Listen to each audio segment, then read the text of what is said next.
of business where you're like, oops, someone paid me. How'd that happen? I don't know. Tra-la-la. We don't want that anymore. Shout out to Britney Spears, free her and leave her alone.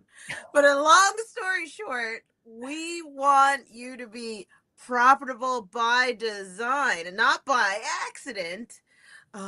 This is something that Nettie and I have seen over the years with so many of our women leaders that we serve in our respective businesses and together when we team up, that women are aiming for something other than being profitable, um, more often than we'd like to see. And so it's time we did something about it, right, Nettie? Yes, this is us taking a stand. Taking a stand for our women leaders out there who are surprised when they make money and frustrated when they don't, and they're really missing an important element here that would allow them to to literally decide when the money is coming in, how the money is coming in, and how much of it is coming in. You and I both have designed these kinds of solutions before, and we've watched our mentors do the same thing. So there is a structure for this, and perhaps that's what you're missing. Well, let's talk about that today. I am Nettie Owens. My company is the Sapari Group. I've been serving and supporting executive women for over 2 decades. I love this work. I love to help women create their own system of success, one that's based on how they operate and what their goals are. So I do this through coaching and through planning and accountability supports. And today we're going to dive into structures that will help you be profitable on purpose, which this is not this is not a religious book. This is not a religious podcast, but we just don't want you to be accidental anymore about this. How about you, Victoria? Oh yeah. We believe that women leaders have a purpose. Absolutely. You may be called from the heart to live your purpose.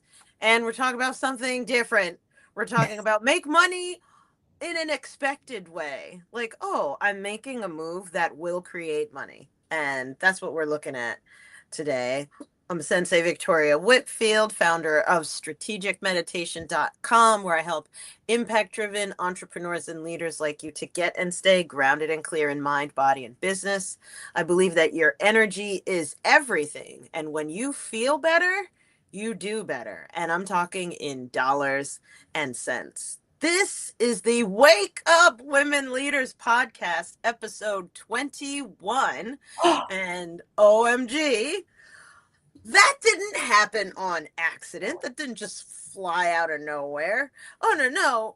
We have designed this to the T. We have structures, systems, yes, AI to support certain aspects, but we also have actual intelligence and experience that we infuse into the process. We show up regularly and are intentional about co-creating this podcast for your viewers and listeners, to those of us who are not watching the video stream or restream. And so we want to bring that same sense of intentionality and awareness that generates regular, repeatable, trackable results, that spirit to the business. So what I've seen with quite a few of my female clients, I work with men and women, but with women, they will show up disciplined and hardworking, giving it their all, super focused, great at implementing and following through in certain areas of their life. But when it comes to marketing and sales in their business, that trait that they have elsewhere, let's say on hunting for the best stilettos, or let's say for booking the most fabulous vacation, or let's say finding clients for other people, but not Mhm. themselves, they will have this amazing, dogged, rugged, powerful, impactful, influential, and disciplined energy for the things that excite and delight them. But for some reason, when it comes to their own sales, I'm talking money being put into your hand, the money is deposited into the bank. For some reason, when it comes to your own sales, especially because that's my specialty and marketing, they don't have that same energy. Like, Nettie, have you seen this? Well, I think the words that you used are really important to kind of step back, rewind, and play again. You have energy for the things that excite and delight you. And for whatever reason, marketing and sales, making money in your business apparently does not excite and delight you. That might show up with a lack of motivation or a lack of energy around this. And maybe your thing isn't stiletto heels. No big deal. Whatever lights you up, we're going to encourage you today to think about that and think about the energy that you have around that activity. Maybe it's like you pour everything into caring for others, and you have boundless amounts of energy somehow for doing that, for solving problems for others. But your business, which is decidedly you, and maybe even your own care for yourself, get left to last. And so Mm-hmm. if you are not paying attention and creating structure around creating excitement and delight in your business, around marketing and sales, then you are only going to have accidental sales, and you're going to be frustrated, not delighted, frustrated on a regular basis, trying to figure out why those sales are not materializing. But then you're going to look at the rest of your life and you're like, gosh darn it, you know what? I can figure this out. I can figure it out to bring in tens of thousands of dollars to the PTA from my kid's school. And I can figure it out when there's an emergency. And I can figure it out when I want to like grab a great deal on my favorite, designer, have a tremendous vacation. You can figure it out. And so you're probably sitting here frustrated, like, why can't I freaking figure this out? Well, the Mm-hmm. core of it, right, is you have decided on some level that your business, making money, doing marketing and sales is not exciting and delightful. And that is a problem. Huge, huge problem.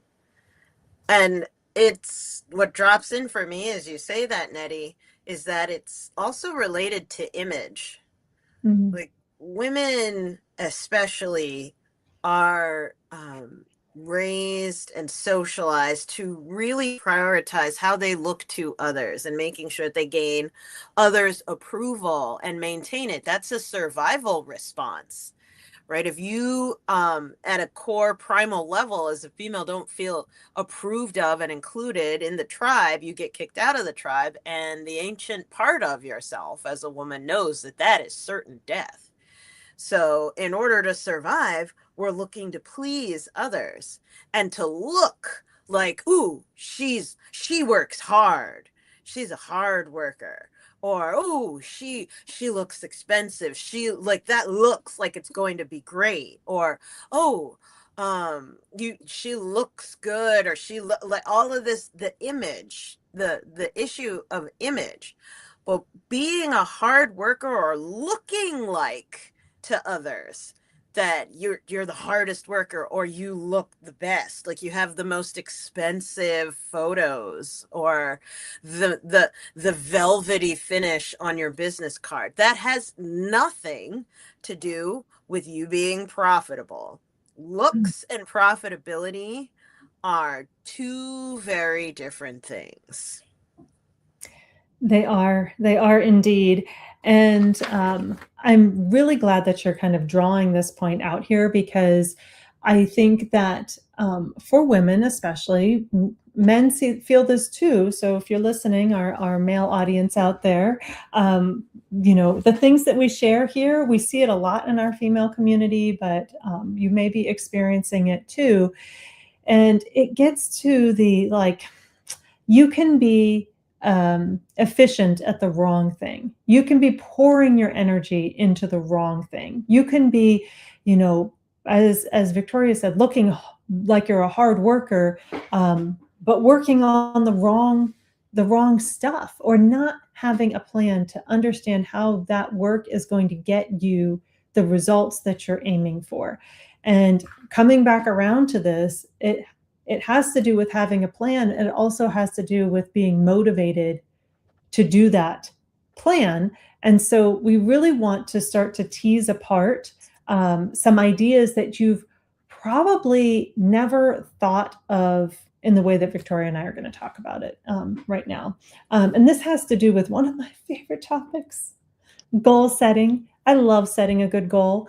And a lot of the people that I work with come to me already pre-packaged with a goal, right? We're not figuring out their goal because they typically already know what it is. And that may be the case for you too. You already know what you want. You already know what it looks like. You already know what it feels like. You can imagine that. You can imagine when your business hits $1 million. Like, you are focused on that. You might even know how you're planning to make that $1 million. You might know what to do to make that $1 million. Like, you could have been designing these plans for months and years. This is going to be my $1 million business. This is going to be my agency with 15 people in it and serving the globe. This is going to be my record breaking, startup tech company, right? You may be able to put all of that down on pen, on paper and pen, right? And maybe you've been journaling about it and you're looking forward to it. You can see that. But I'm telling you that just because you know what you want and you know how you want to get there doesn't mean you're going to get up and do it. And so we're talking here about the motivation to actually do the work that it would take to reach your goals. So, goal setting and vision are really super important. We've talked about those in previous episodes. We'll talk more about it. But we're coming back to this excite and delight because we need these elements to be motivated to do the work. Where do you see this? Where do you see this coming up, Victoria? Oh, well, especially with the taking the step. Mm-hmm. So when I used to do, like, I've done 13 5-day challenge launches online, and it's been very successful, and it's great. And those, look, go ahead. What were you saying? Just a side note, your 5-day Master Manifestor Challenge came up in conversation this past week, and it was great to think back about it. This was an exceptional program. So maybe Victoria will do it again one day, maybe not. But for those who participated, you know what this life-changing program was for you. Shake the tree, petition the goddess, demand it, and maybe I might. I won't do it without being demanded, though. I have to receive demands in order to move it. Well, and here's the thing. During those 5-day challenges, one of the biggest things that my focus was for our participants, because my promise to them is like, you will manifest things this week. Oh, it's gonna happen. It's going to go from intangible to tangible in your hand, from vision to physical. How are you going to do that? All the work that we were doing with all of the hundreds and hundreds of people that have gone through those challenges was especially to find their specific recipe for feeling like doing the things they know they need to do. That's literally it. Right? So think of it this way, and I'm going to step outside of business, and I'm going to be a broken record because I love weightlifting. Screw you if you care. I don't care. I love it. I love it. I wouldn't be able to now pick up 200 pounds in deadlift as my PR max. I wouldn't be able to do that if I hadn't done all of the hundreds and hundreds of lesser lifts beforehand. There was a time when 35 pounds was too much for me. And also, even before getting to picking up 35 pounds, to even get to the gym or to even get to touching a weight, what is the process to take me from one day I would love to pick up more than my own physical body weight off of the floor? What's the gap? How do I work the gap? How do I bridge the gap between, oh, I have an idea to, ooh, I have the idea? Like the idea is now made manifest. And in my work, I specialize in helping people find what's their unique feeling recipe. Um, One of my awesome mentors, someone I look up to and love, he gives great hugs, is Myron Golden. He says, why do people buy? Because they feel like it. All you need to do, therefore, is get people feeling like buying. Oh, and they're going to give you all kinds of money. And it's true. It's that getting into the feeling state is what's going to remove any barriers that you may have to executing on what works. So it's finding, okay, what is my recipe for feeling like selling and feeling confident enough to share my services or to charge at the level that is profitable based off of what my operations show me. Like what does that look like? Whereas I feel, Nettie, most people, when it comes to goal setting, fall into this Alice in Wonderland type rabbit hole of, well, let me plan another thing and let me learn another thing and let me plan and scheme and design and let me make this even more perfectly planned and you know this better than me. I don't know. What do you think? It is so true, and I love a good plan. It's so delightful to sit down and imagine what you're creating. And what we know, the research shows, Gabrielle Oettingen in her book Rethinking Positive Thinking, great read, very, very well researched book. She talks about this gap, and she talks about how if you just imagine what you're trying to create and you get yourself hyped up about it, your brain doesn't know the difference. And so your brain is like, oh, that was fun. Cool. We did it. Check. And you literally lose motivation. It sounds crazy because you've heard, our listeners, you have heard the power of positive thinking. You have heard how you need to visualize, and we're not wrong. That's not a wrong thing. Like we're talking today about how important it is to see where you're going, see what you're creating. However, if you stop there, you will peter out. You will fizzle out because you've used all of the energy on the visualization. You've tricked your brain into thinking it's true, and it's not true. You're not there yet. So now we need to come back. And the way that we come back, in Gabrielle's words, is to rub it up against reality. And so we come back to what is real now. What the truth now? You want that $1 million business and your bank account says $0. This is not to psych you out. And we're actually psyching you up by looking at this gap that's in between where you're going and where you are now.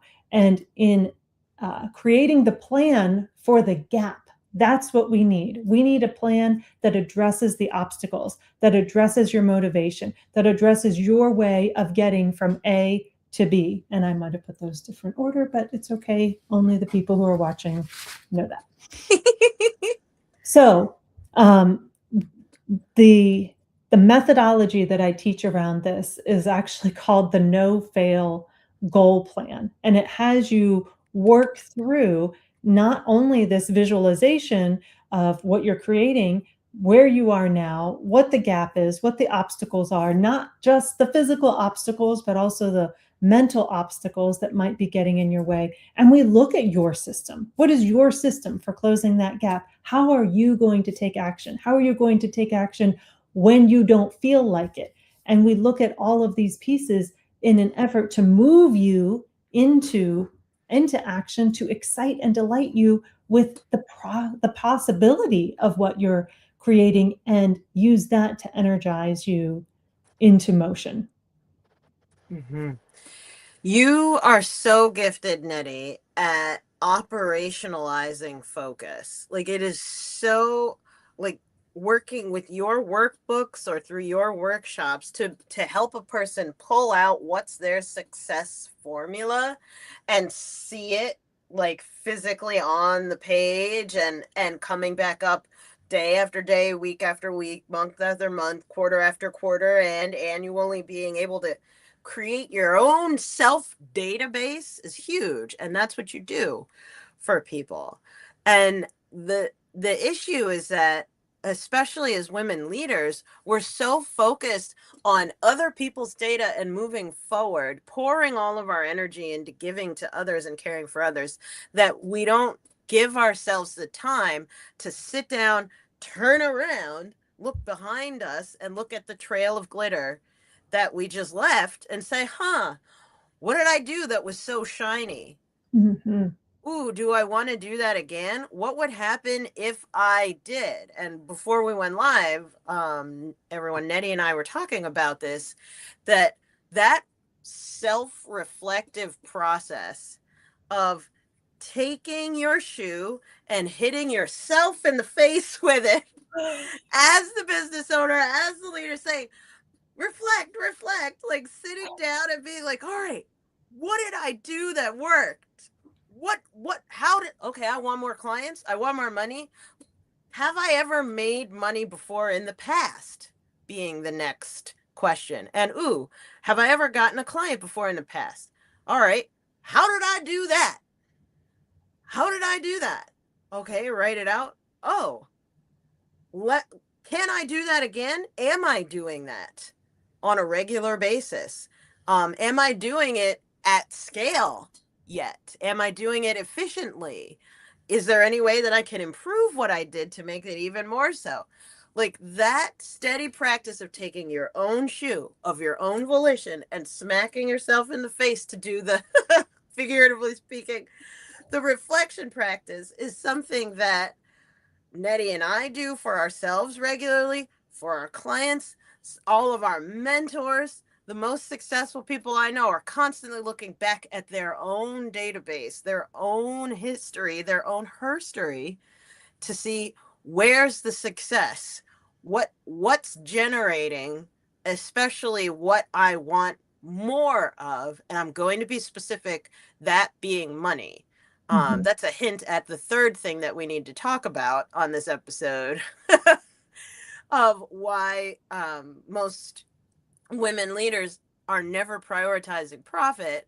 But the before we get there, the practice of reflection and really bringing into focus and reviving and reusing, recycling your own success, your own profit practices is so overlooked. Or am I the only one that just sees that this is so overlooked, especially amongst women leaders? Oh no, I actually think that it's a pervasive problem in the business and entrepreneurial world, because I do think small business owners have this sense or feeling like, I don't have time, I don't have the structures, I don't know what to track, I don't know what to look at. And if I looked at it, I don't know what to do with that information. And then it just sometimes becomes super overwhelming. There's just a really simple set of 3 questions that I consistently ask myself. I ask my clients to ask these. I learned them from our mentor, but they are universal, right? There's many people teach these questions. It's not unique to me, but it's really simple. And you can ask these questions, you know, about your day, about the thing you just did sitting at your desk, about the project you're trying to create, or whatever it is, right? Number one, what worked? Number two, what didn't? And number three, what will you do differently next time? There's an assumption that there'll be a next time. Like you're sitting down and making that plan. Oh, I'm iterating on this. I have a binder full of worksheets that say those three things from every single event that I've ever done. And I handed them out to anybody who helped run the event. So they could also share their input about what worked, what didn't, and what they'll do differently next time. There's other things that you might want to reflect on as well, including what did you just succeed with? What are you celebrating? What's been most impactful for you? And what hasn't? What didn't work? What challenges are you facing? What have you not completed? Like these are some great questions. And then you throw in your third question of, well, what are you learning from that? I mean, it's just a different way of saying these main three questions.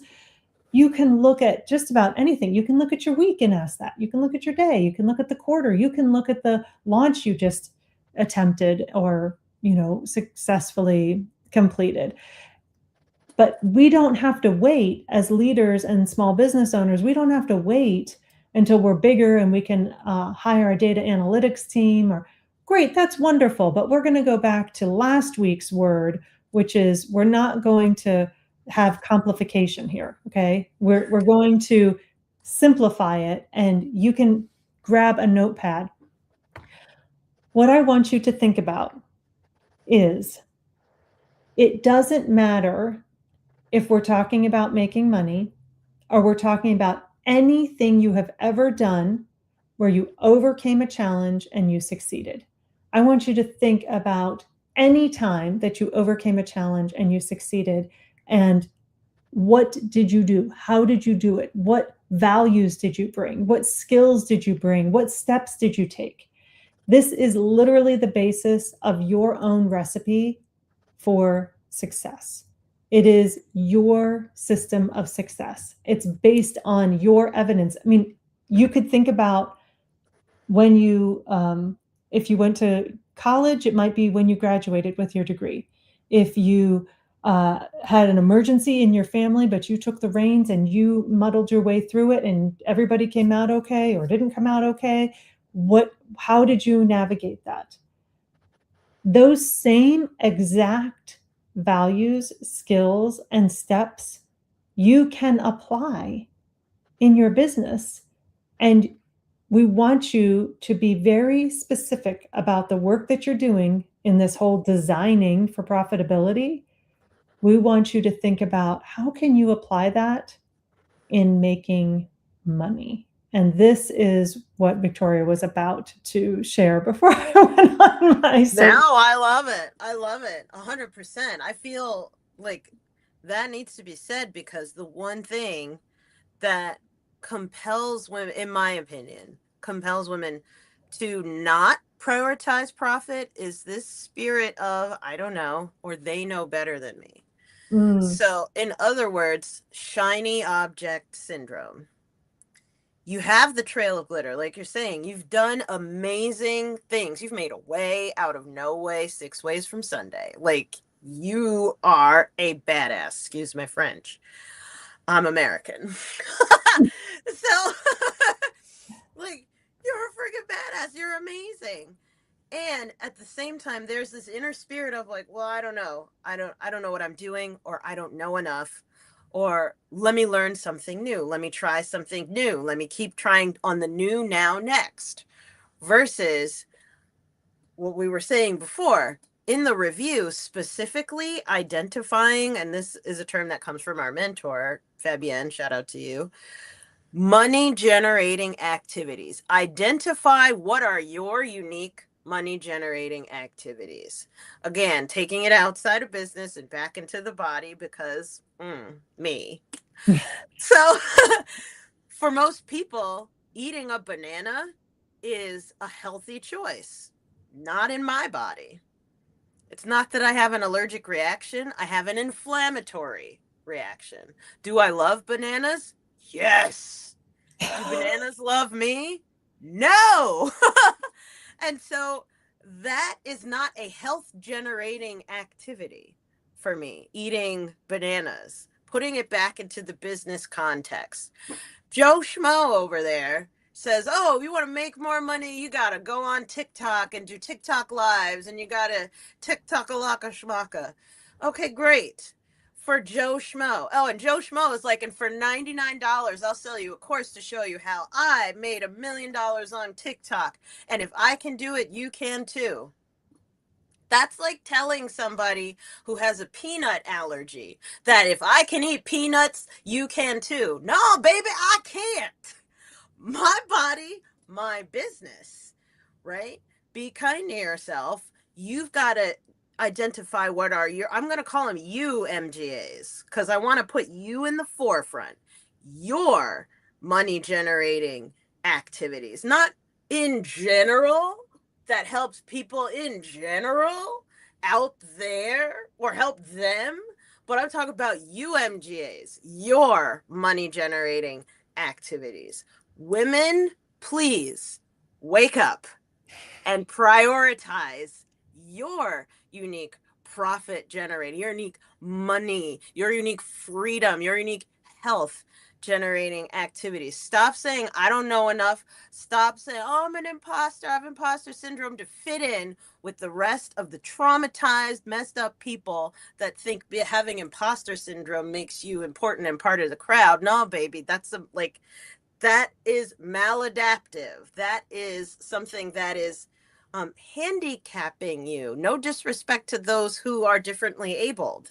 So you don't want to add extra difficulty where there is none if you simply haven't been looking at your own brilliance and your own strengths, your own different abilities, rather than seeing your abilities as disabilities because they don't fit into the societal norm. Find your UMGAs, and that's how you're going to start making you money, right? Your money.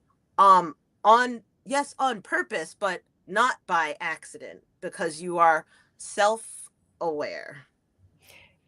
And your money generating activities, your best activities, while they might be uncomfortable or different to you because you're not used to them at this particular juncture yet, maybe you've been like on this routine of following other people and doing what they say is the best path and not listening to yourself. When you start listening to yourself, you will notice full circle that your money generating activities excite and delight you, right? We come back like, yeah, maybe that banana tasted great in Victoria's mouth, but when she eats food that is for her body, it feels great. It's not just the momentary, like, ooh, sugar rush. It actually feels great. So keep that in mind, and take it slowly because what we're talking about is not just some, oh, here's the structure of how you're going to do this. It's a shift. It's a shift in how you think about yourself in relation to your business and the activities that allow it to be profitable. And Mm-hmm. speaking of profit, next time on our 22nd episode, we are going to be talking about pricing. And pricing is definitely an important part of profitability. We need to price for profitability. So, how do we do that? And what are some of the maybe pitfalls in selecting your pricing? Where do women specifically come up against barriers when they're selecting their pricing? So we're going to be talking about that next week. In the meantime, if you've been listening to this and you're like, excite and delight did not come into my vocab regarding my business anytime recently, except for when maybe those moments at the beginning when I thought about starting it. Or as a leader, if you're thinking, gosh, you know what, I just feel really burnt out. I don't feel connected to my work anymore, and I don't know what to do. If that's you, we'd love to talk to you. We offered last week something that you may have missed, an opportunity to come on the show as a guest and be coached. That is still available. You can type coach in the comments below and we will get the information to you about how to join us. And if you'd like a private conversation, type connect and we will set up a time, all three of us, to just explore what's going on with you and where your challenges are. We'll reach out to you in a three-way DM on LinkedIn to set that up. Either way, so whether you're ready to ask your question and get our support in front of the public, right, with typing the word coach below, or whether you would rather handle that privately and you're ready to go deeper and really roll up your sleeves together with us in your business and by typing connect. Either way, we're going to send you me, and Nettie, a three-way DM on LinkedIn to set that up. And so we are here because we believe in knowing your power and you using it as a woman leader or for the woman leader in your life. If you know a woman that you respect and love who could really benefit from this podcast, hit that share button and send it on over to her, forward it to her, or just simply repost it on your favorite platforms so that more women leaders and people who love women leaders can have this powerful information. Hit the like, let the algorithm know that you liked this information, that it was valuable. Until next time, we're sending you all so much love, and we'll see you in the next one. Bye, everyone.